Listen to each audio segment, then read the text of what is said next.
try your best. Now I know Cousino High School, when you hear the words try your best, it's right up there with believe in yourself and be positive. They're the three most overused statements, aren't they? Be positive, believe in yourself, and just try your best. You can do anything. No, no, no. Let me reword it this way. Try your best means get 99% in the four most important subjects that school and college are supposed to teach you. Now already when I said the four most important subjects in school, some of you in your brain are already starting to think, okay, it's got to be math and English and science and maybe computer. No, no, no. The four most important subjects you learn in school that I want you to get 99% on and try your best are as follows. Subject number one, get 99% and show up, to which you all just got 100%. So here's Andy, a Canadian, pulling up at 10 after 7. And I am stunned because your parking lot is full. I am stunned as all these seniors make their way in. I am stunned to think, look at how many showed up.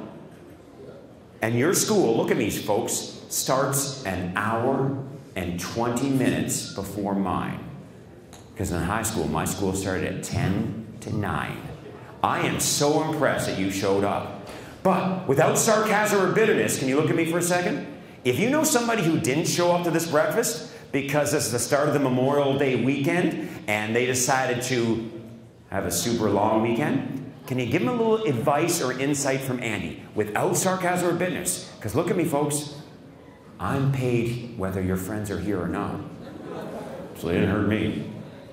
If you know somebody who skipped this event, tell them it's 5 after 9 and they're fired. Because they didn't show up, but you did. I want you to keep being the kid that shows up. For example, athletes. When your coach writes you a letter of reference, I don't care about how many baskets you scored. I cared about this line. He doesn't miss practice. She doesn't miss practice. That impresses me, because then I know that translates into the workforce. If you're involved in music or drama, councils and clubs, that's what I want to see. Teachers don't write your mark on a letter of reference. They write whether or not you go to class. Thank you so much for showing up. I appreciate that. Get 99% and show up. You show up to your part-time job. Why is that important? Because when your full-time dream job calls your current part-time job, the number one thing you want your current boss to say is, this kid never misses work. This kid never misses work. Fantastic, I'll hire him or her.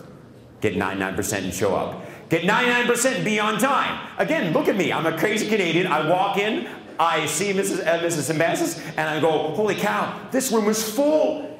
And it's 7:20 in the morning. I was so impressed how many of you showed up on time. Phenomenal. Keep being that kid that shows up on time for class, shows up on time for work, shows up on time for practice. Thank you so much. That was amazing. Keep being that way. Because by the way, if you don't show up on time, in this economy, we can find 100 people who will. So thank you so much. Get 99% and get it done. And get it done. What does get it done mean? Hand in it as the assignment. Get her done. Read the book. Be prepared for your presentation. One more time. Is college free? No. And I was amazed at the people dropping huge money. Amazed at the people dropping huge money to be in college or in a trade school, and they don't get their work done. So for example, my business partner had a big presentation yesterday, right, where he had stood in front of an investor, and he had to have that work done by 4:30. You have to have your work done. So get 99% and show up on time, getting your work done, which means being prepared for your classroom presentation, being prepared with the book, and finally get 99% in good attitude. What's good attitude, Andy? I'll give you an example. It's when you don't like a subject, but you keep it to yourself. When you're sarcastic and funny, but you realize there's a time to be that way, and maybe you zip it during a presentation or a teacher's talking. Good attitude is, my wife, for example, teaches the most disliked course in Canada. What's the most disliked course in Canada, Andy? Because every Canadian needs freshman French. It's the freshman French, I'm not going to college freshman French. That's the most disliked course. And it's usually 85% guys who want the credit once and want out. And she sees the extremes. She sees guy number 1 walk into my wife's French class. Oh, I hate French. French sucks. This little sucks. It last sucks. Oh crap, it's due today. It's due today. Man, I better start it. Bad attitude, right? And some of them end up failing, and they hate the subject so much they do it twice. Or there's a kid with good attitude. One of my wife's favorite students, his name is Andrew, all right? Andrew got a D plus in freshman French. But is D plus a pass? Yes, it is. And he had a good attitude. He walked into class, instead of being like this, he had his chin up, smiled at my wife and said, "Bonjour, madame." Tried to use the language. "Ça va? Are we going to the bibliothèque?" Hey, poubelle. That's a garbage can. He'd laugh at my wife's corny jokes. Her teacher's corny? Yeah. He put up his hand in class. He'd hand in his assignment. He didn't skip the day before Memorial Day. He didn't skip the day before Christmas holidays. And at the end of the semester, D plus. He passed. He never has to take freshman French again. He's never going to take French again. But then for 3 years, he says hi to my wife in the hallway. "Bonjour, madame. Bonjour, madame." There's only 2 words he knows. "Bonjour, madame." He sits in the staff lounge. He hears nice things about Andrew. Oh, Andrew's a good kid. Andrew's done basketball. Andrew's involved in student council. Here's good things about Andrew. 3 years later, Andrew comes up to my wife.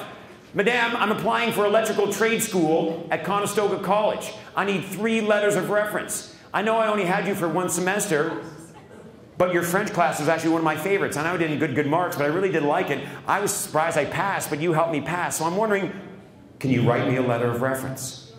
And watch, because many a senior tells me that this is the best 45 seconds of my speech. My wife did not look at Andrew and think, D plus, C minus, B, A. A, kid, you're my favorite. My wife doesn't do that. Teachers don't do that.